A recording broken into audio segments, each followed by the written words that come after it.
Então tá. Bom, bom dia, pessoal. Agradeço a presença de todos, de todas.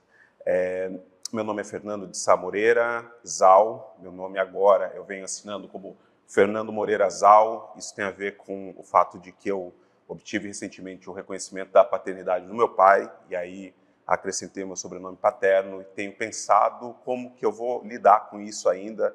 Não é algo muito estabelecido. Então, na inscrição do evento, meu nome ainda era só Fernando Sá Moreira, agora Fernando Sá Moreira Zal, enfim.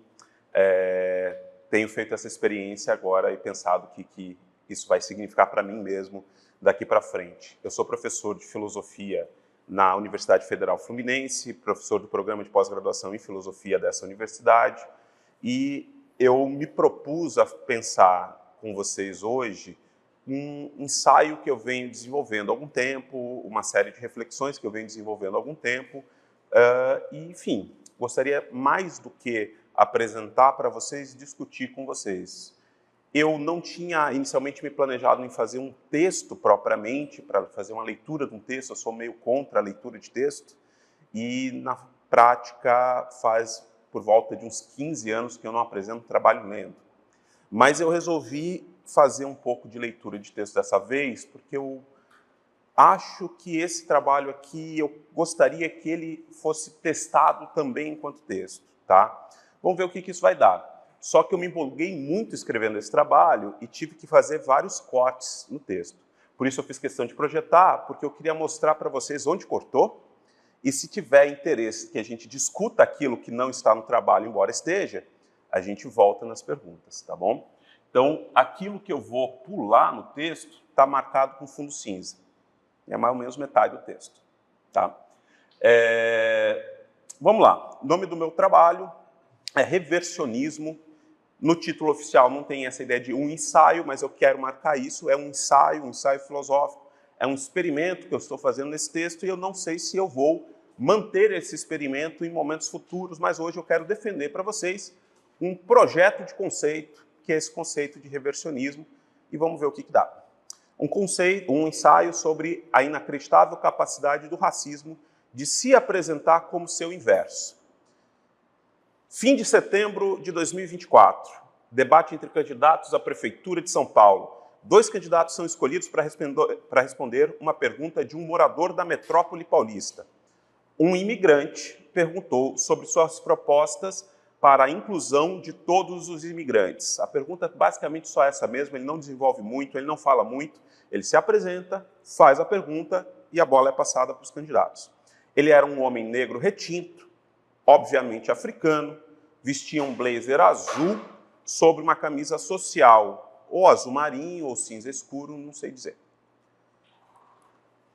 Os candidatos se arriscaram a, no máximo, tocar muito superficialmente em questões relativas a imigrantes, trabalho, inclusão social, xenofobia, etc.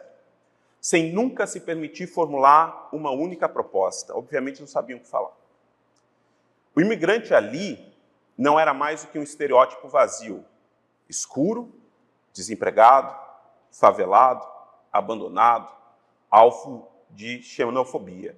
Ao mesmo tempo, e paradoxalmente, bem amado, acolhido e querido tanto pelo povo brasileiro, quanto por suas eventuais gestões, as gestões dos candidatos, caso ganhassem. A gramática das respostas é essencialmente a gramática do racismo à brasileira. 2 pontos devem chamar a atenção aqui. Em primeiro lugar, a ideia de carência que é imediatamente associada ao imigrante africano, única e exclusivamente por conta de seu pertencimento racial.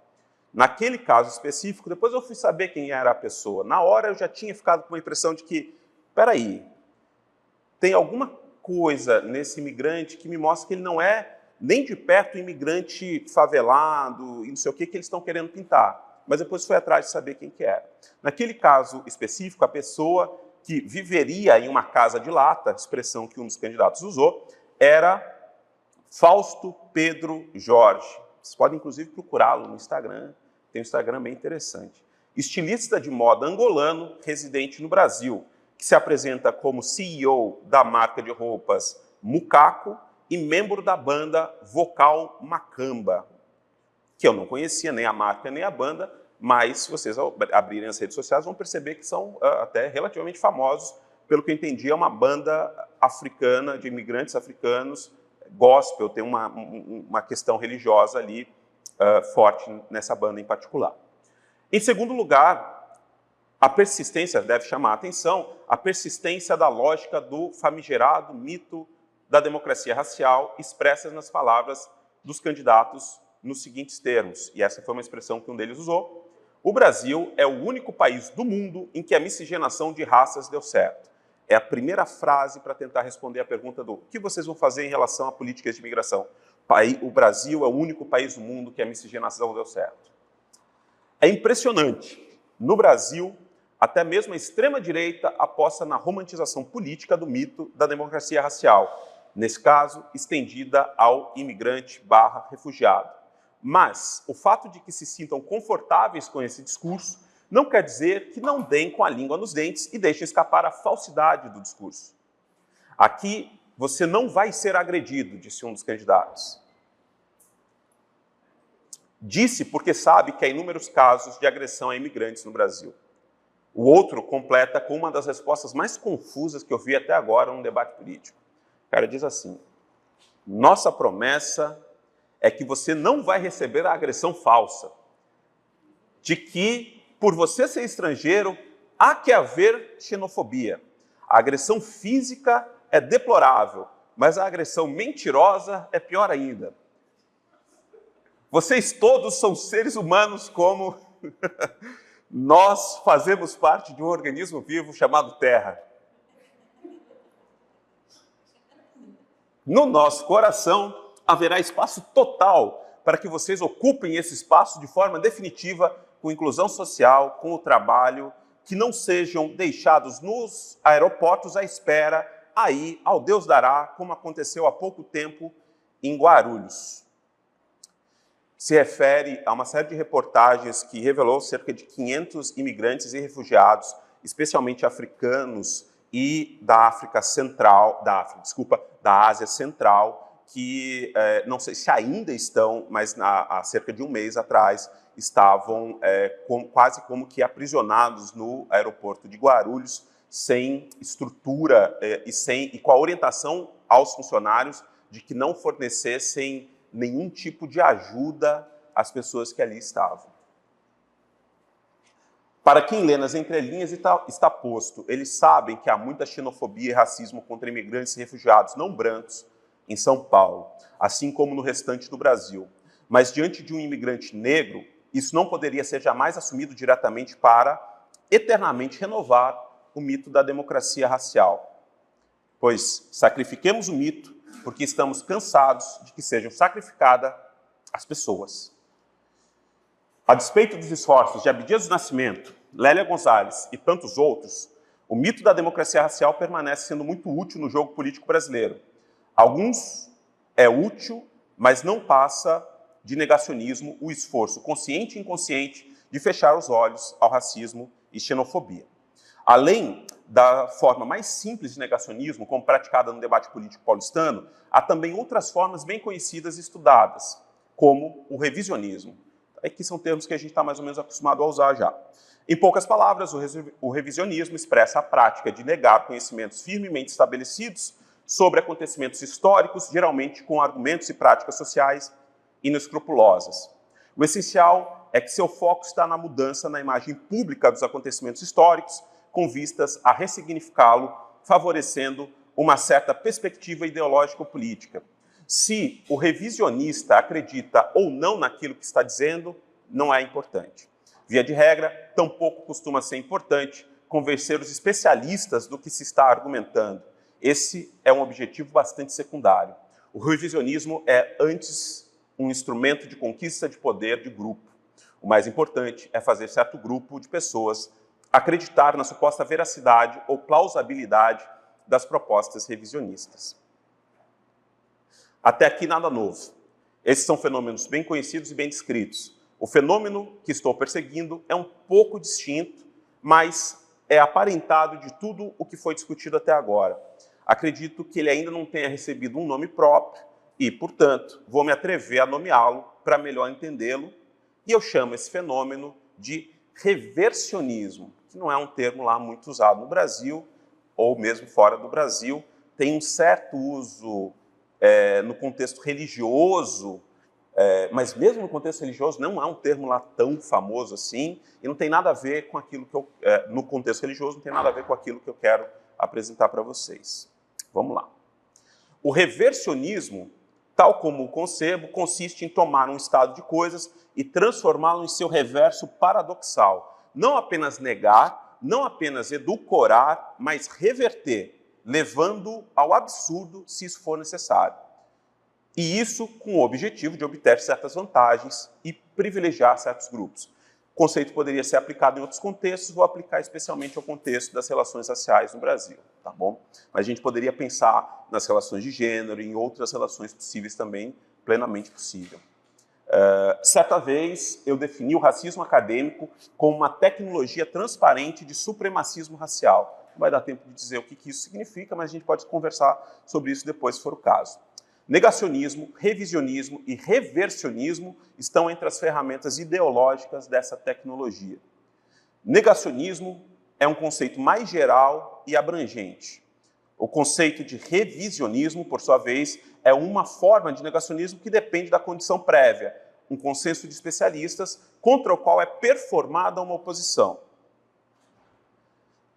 Agora, tal como enxergo, o reversionismo é um tipo de negacionismo com duas características centrais. Em primeiro lugar, ele não depende da ideia de consenso dos especialistas. Boa parte das denúncias que nós temos que fazer em relação à opressão racial, ao mau uso do conhecimento a respeito das relações raciais no Brasil, tem que partir, muitas vezes, de uma posição contra a hegemonia do discurso racial brasileiro. Então, a gente, em geral, o conceito de revisionismo muitas vezes não nos é tão útil assim, em alguns contextos mas às vezes ele não nos serve tanto porque, na verdade, a gente tem que lutar pelo consenso ainda dos especialistas. Nós temos que ser esses especialistas, inclusive, para conquistar esse consenso. Enfim, depois a gente pode falar um pouco mais sobre isso. Mas o reversionismo não depende do consenso dos especialistas. E, em segundo lugar, há no reversionismo como que uma dobra de aposta, que leva o negacionismo a outro patamar. No limite, para o reversionista, não apenas não há racismo, por exemplo, na obra de Montesquieu, Hume, Kant, entre outros, mas ainda, mais do que isso, os três mencionados aqui deveriam ser tomados como os grandes e imortais exemplos da melhor e mais adequada postura antirracista. Para mim isso é impressionante. Não basta dizer, quando Montesquieu fala sobre o direito do europeu escravizar os negros, mesmo que ele defenda a liberdade natural, etc., quando ele vai falar da escravidão negra, ele fala de uma forma extremamente racista. Não basta dizer, mas veja bem, vamos lá, olha o tempo dele. De vez em quando, você tem alguém que diz assim, não, mas na verdade ele está fazendo o exato oposto do que parece que ele está fazendo. Ele é o mais antirracista dos antirracistas. Se você quer ser antirracista de verdade, é nele que você tem que se inspirar. Opa, peraí, como? Da onde veio isso, de repente? Né? Beleza. Negacionismo e revisionismo cumprem uma função importante para os racistas. Eles ajudam a proteger, até certo ponto, a consciência do sentimento e da percepção de responsabilidade quanto ao racismo e seus efeitos. Disso resulta, retoricamente, a pseudo-legitimidade da resistência de grupos racistas a eventuais tentativas de estabelecer políticas de reparação ou justiça social, ou mesmo de reconhecimento do racismo. Nesse contexto, a própria produção da ignorância é uma ferramenta poderosa, como já nos ensinou Charles Mills. Vamos lá, mais um bom trecho aqui. Vamos lá. Até aqui, espero que tenha ficado evidente que negacionismos e revisionismos têm uma função. Uma função para um grupo que é racialmente privilegiado, obviamente, não é para todo mundo. Pois bem, o mesmo acontece com o reversionismo. Ele também cumpre com essa função, porém, com uma vantagem e um risco adicionais. O risco é que o procedimento seja levado a tal extremo que comece a soar ridículo e absurdo demais. o que traria mais opacidade ao racismo. Tem a ver com aquele conceito de transparência que eu falei lá atrás, depois a gente pode falar sobre isso se for necessário.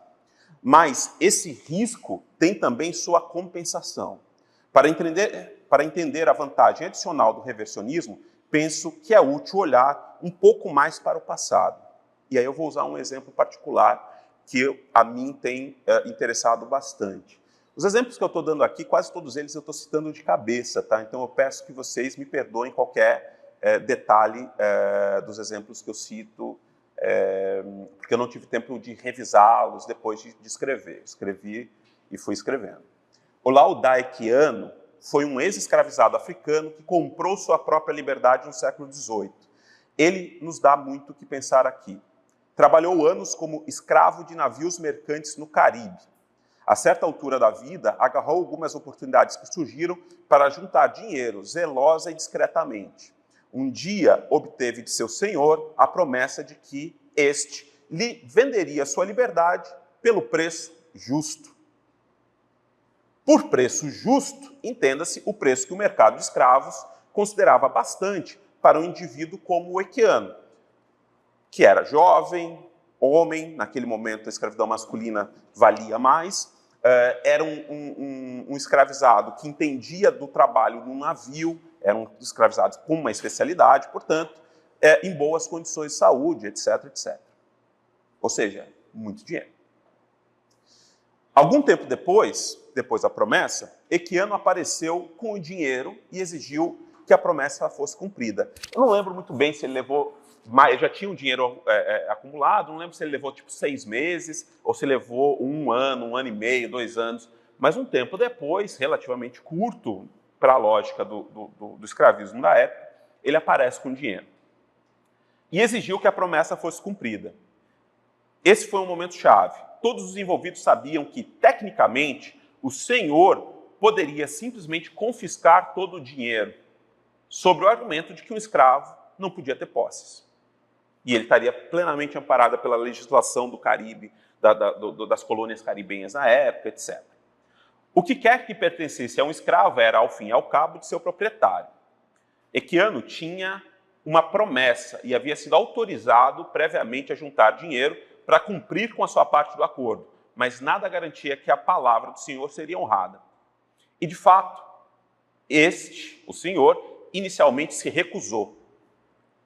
Mas, sabendo dessa possibilidade já previamente, o jovem africano tivera o cuidado de se cercar de amigos brancos do senhor, com quem ele mesmo tinha estabelecido uma certa relação de amizade, que fizeram pressão moral ao senhor naquele momento para que ele cumprisse a promessa. E aí foi cumprido. Tudo feito como combinado entre 2 homens. Todavia, Equiano nos conta em sua autobiografia que o seu ex-proprietário sentia-se traído, como se o africano lhe tivesse feito um grande mal, como se lhe tivesse sido aplicado um golpe. Era como se Equiano tivesse rompido sua confiança e cometido uma grande imoralidade. De modo geral, ele era considerado um bom escravo. Uma das estratégias de sobrevivência do Equiano era entrar num certo perfil do bom escravo, ao longo de toda a sua vida. Mas agora, enquanto liberto, não era mais do que um ingrato. Uma das coisas mais interessantes do livro do Equiano, da autobiografia do Equiano, é como ele relata o que significa ser liberto e os embates que um liberto tem que fazer para sobreviver. Sobre o ponto de vista de seu ex-senhor, ele havia dado tudo. O havia tratado bem, agraciado com certas pequenas liberdades, e, em troca, receber a desconsideração e traição. Embora Equiano tivesse pagado um preço justo, previamente combinado de forma livre e autônoma, sobre o ponto de vista do ex-senhor, estava claro que o ex-escravizado lhe devia algo. E é isso que eu quero chamar mais atenção nessa relação que eu estou chamando de reversionista. No reversionismo, há uma ideia inerente de dívida que aparece ali. No fundo, essa é a lógica do liberto no contexto escravista moderno. Sob o olhar escravista, o liberto sempre deve algo. E esse algo é mal determinado e ele não deve a uma pessoa específica, mas aos brancos como um todo. É um débito insolúvel a credores infinitos. Nesse sentido, a violência rotineira contra o liberto é apenas uma forma de cobrar, de quando em quando, os juros da dívida que nunca vai ser paga. Essa é a face do reversionismo. Ele transforma a vítima da opressão racial em um ser essencialmente, entre aspas, imoral, contra quem seria legítimo tirar proveito, mesmo quando esse proveito seja ilegal. Espezinhar, violentar, enganar, não são mais do que formas de fazer jus ao seu lugar de senhor, ex-senhor, ou de superior hierarquicamente porque branco, enquanto coloca o racializado no seu devido lugar. Ao racista, a vantagem do reversionismo é o estabelecimento de um discurso falso que o faz não apenas se sentir livre de qualquer responsabilidade na eliminação do racismo, como o negacionista e revisionista em geral já faz mesmo, mas também como aquele que tem algo a receber das pessoas racializadas. Mais do que a mera recusa à justiça social e equidade, o reversionista busca estabelecer um sistema de subordinação e fidelidade unilateral do oprimido em relação ao opressor. Eis sua tentação e grande trunfo. Ideologicamente, o reversionismo se apresenta àquele que sempre foi privilegiado pelo sistema racista, como se ele tivesse ainda mais créditos a receber. Aos brancos menos privilegiados no sistema, ele apresenta ainda culpados pelos seus próprios infortúnios e um falso sentimento de grandeza. Eu tenho uma certa desconfiança que não é por acaso que o conceito de fardo do homem branco surge na colônia. Né? O Rudyard Kipling, né, o escritor do livro da selva, do Mowgli, etc. e tal, ele nasce na Índia colonial e ele desenvolve um poema no contexto de uma guerra entre Estados Unidos e Filipinas. Filipinas tinham acabado de conquistar a liberdade em relação à Espanha e os Estados Unidos fazem guerra contra Filipinas recém-livre, num processo de recolonização de uma ex-colônia que tinha acabado de se libertar. E o Kipling faz um poema em louvor ao imperialismo norte-americano e o imperialismo europeu de modo geral, conhecido como fardo do homem branco, que depois ganha a expressão, ganha a sua própria história e vai muito para além do próprio Kipling. Enfim. Então, os brancos menos privilegiados pelo sistema recebem um culpado pelos seus próprios infortúnios e um falso sentimento de grandeza. E todos eles cobrarão, sempre que possível, os juros dessas dívidas pelas costas, ou, se lhe for permitido, através de um sistema formal de cobranças. Nada disso está claramente presente no mero negacionismo e revisionismo. A noção de dívida é própria do reversionismo, pelo menos tenho pensado assim, dessa forma. As ferramentas e táticas específicas do reversionismo, que o reversionismo usa, não são facilmente predizíveis, tal como o racismo em geral. Ele se reinventa a depender do contexto e usando os recursos que estiverem disponíveis.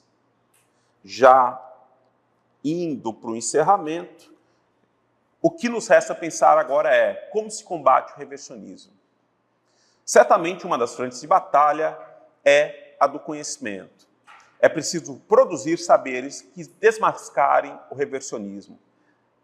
E isso nem sempre é simples. Porém, é preciso estar atento nesse ponto. O racismo em geral e o reversionismo em específico não são erros de raciocínio.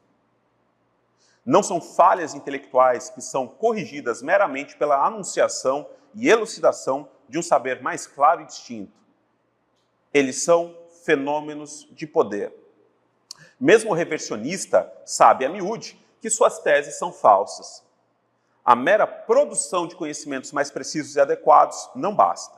O objetivo do reversionismo é ajudar a produzir e legitimar uma certa ordem do mundo com a qual não podemos concordar e não estamos dispostos a aceitar.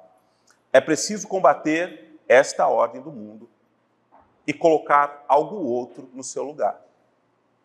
Sendo assim, o essencial para o enfrentamento efetivo do reversionismo é a mudança das relações de poder que lhe garantem a existência. E isso não acontecerá sem resistências. Da perspectiva reversionista, qualquer mudança nesse sentido gera inevitavelmente a sensação de território perdido, de uma apropriação indébita de um lugar natural. Estejamos prontos para lidar com o ressentimento que advém daí. Se já havia aí uma ideia oculta de dívida, no momento do desmonte do reversionismo, a sensação é de que ela aumentou ainda mais. E daí podem emergir novas exigências de pagamentos da suposta dívida. Em outras palavras, a cada mudança das relações de poder efetivas, é esperado que um contramovimento apareça, imediatamente ou ao longo do tempo. Nenhuma mudança efetiva é esperada por um suposto curso natural dos eventos. Uma última palavra, em relação a quem sofre os efeitos do racismo, não permitamos a introjeção da lógica reversionista. Não permitamos que nós mesmos começamos a acreditar nessa dívida. Nos liberemos a nós mesmos do sentimento de que temos uma dívida a pagar. Não lhes devemos nada. E aos racistas, bom, eles que se cuidem. Muito obrigado, pessoal.